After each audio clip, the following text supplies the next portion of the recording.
Liza, she had a good score. She had a chance to make the Final Four, and I thought it was, you know, why not give it to Liza? Let her do the class and keep it. Put some pressure on the other ones. Well, I'm sure she's grateful. We're grateful too. It's great to have you up here. This is Scott Stewart going to get us back underway here. Scott's sitting with an 87, a 91 and a 90, and he's just a few marks behind on a 268, and this is a horse that could certainly help him make that gap close. It's a horse called Falcon. I love as well, John, how you make sound like a broken collarbone and 7 ribs, like you fell and grazed your knee. It was just a couple of accidents. You're like Action Man. No big deal. You're straight back up and already you're riding. Are those the worst injuries you've ever had? Yeah, I've broken my foot before, but that's the only other bone I've ever broken. I bet you were a nightmare patient. I bet you just wouldn't sit still. Yeah. I really wasn't supposed to start riding until about a week ago, but I don't think my doctor knows I was actually doing this. Well, I hope he's not watching.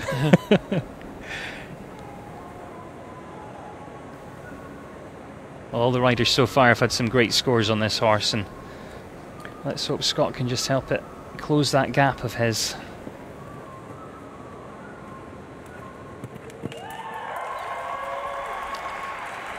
Scott Stewart with Falcon. Yeah, that was a great round. This horse looks like it's going to win the award again this year. Well, the highest scoring horse. 87, 91 and 90 is what he scored in the first 3 rotations. He was about 4 or 5 points behind coming forward into this one, and this horse has had some good scores for all the riders. Scott's a 6-time champion of this event, most recently in 2015, 3rd last year. He wants to be on top again. Well, he's going to be, because it's 93, 93 and a half and 94 high scores we've seen on that horse so far. 93 and a half the average, and that brings him out on top at 361.50. I think that becomes the score to beat, really. Yeah. Liza's next. This horse might be getting a little tired. You could see around the ends of the ring. You have to kind of work to kind of get the stride out of it. So hopefully Liza can get it solid off the ground. It's Ooh La La that she brings forward, and coming into this final rotation, she was leading. That score, Scott Stewart's really going to add the pressure on. When you're riding this, John, do you try and keep track of how everyone else is doing in the marks and what you need to do, or do you just concentrate on getting the best? No, I just concentrate on my rides, and you know, you don't have any control over those things, so just worry about yourself, I think.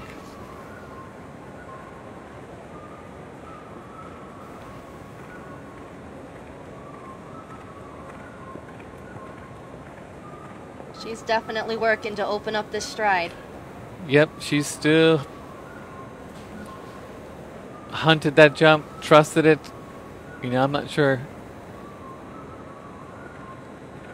I would have done it. It worked for her. Awesome. I mean, there was no hesitation off the ground. She wasn't nervous about whether the horse was going to stick. She still rode her style of riding, which is forward, positive. I mean, I think we might have great scores and probably a winner.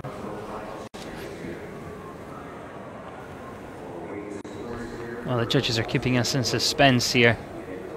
Has she done enough? First score comes in at a 95. Whew. That's a good score to start with. 93 from panel 2.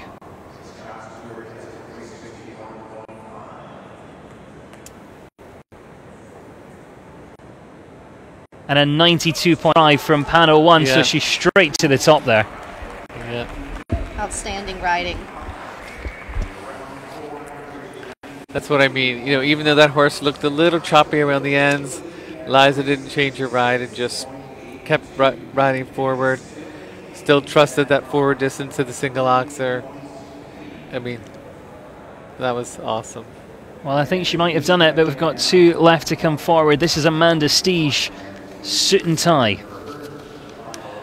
Boy, Scott's not going to be happy with me tonight. It's all your fault. So Liza's going to buy you dinner, and then you might have to buy Scott dinner. I might have to go out for the victory picture.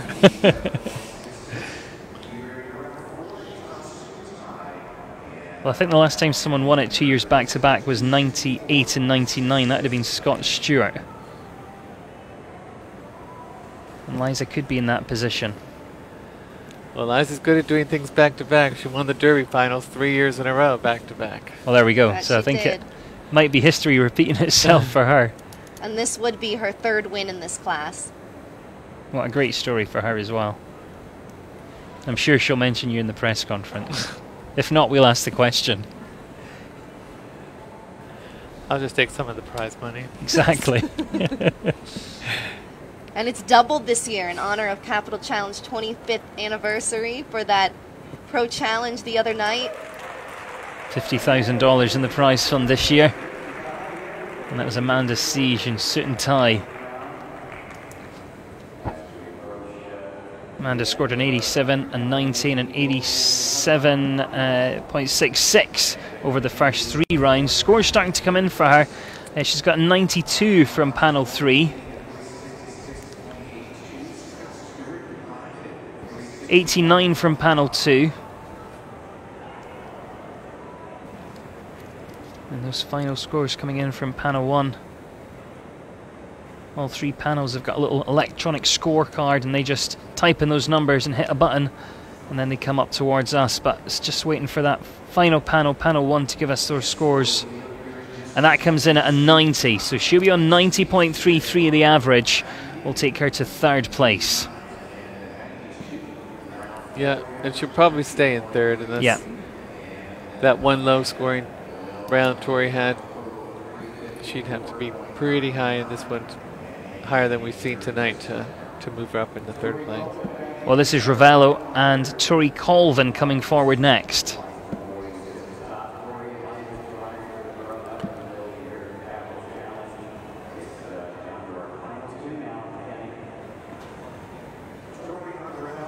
Looks like the horse almost took a little look at that fence.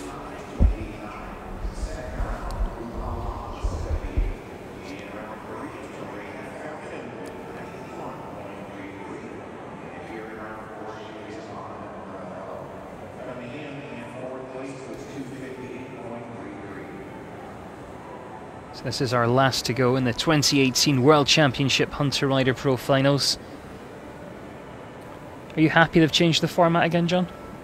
Yeah, like I say, I like this format, particularly in this final 4, that you get to ride all. You have to ride all 4 horses.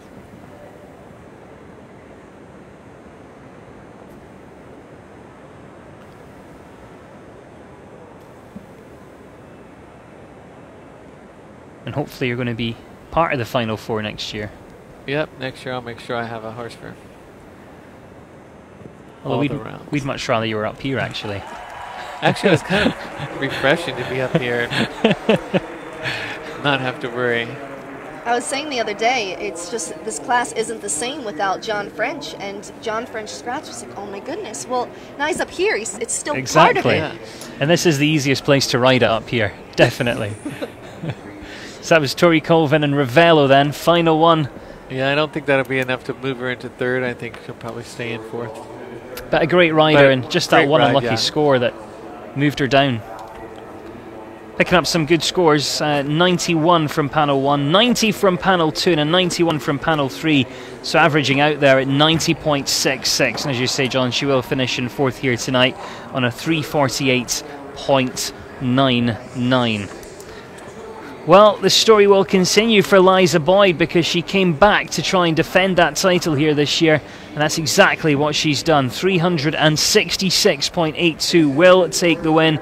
Scott Stewart, the man who's won it on 6 occasions in the past, will finish in second, 361.50. Then we've got Amanda Stege sitting in third, 354.99. And then Tori Colvin finishes in fourth, 348.99. So the leaderboard from first rotation to last rotation has pretty much remained the same. And that's not something I thought we'd see tonight. Liza was just outstanding throughout this competition, so consistent. She's a beautiful rider. The horses jump well for her. It's an outstanding field of riders. What a competition. She did not come into the week leading the standings. She did not come into tonight's competition leading, but she, on a clean slate making it here, she led throughout, and what a well-deserved win for her. Well, John, what's your plans for the rest of the year? I'm going back to California and for a couple of weeks, and then I'll be back for the Washington International Horse Show, and then back to California again. Well, thanks so much for coming to join us. It's been an absolute pleasure. Please don't fall off again. Well, I'll try not to. And we look forward to seeing you back out there next year, but if not, then come up and join us, because it's been great having you here. I'd love to do this again.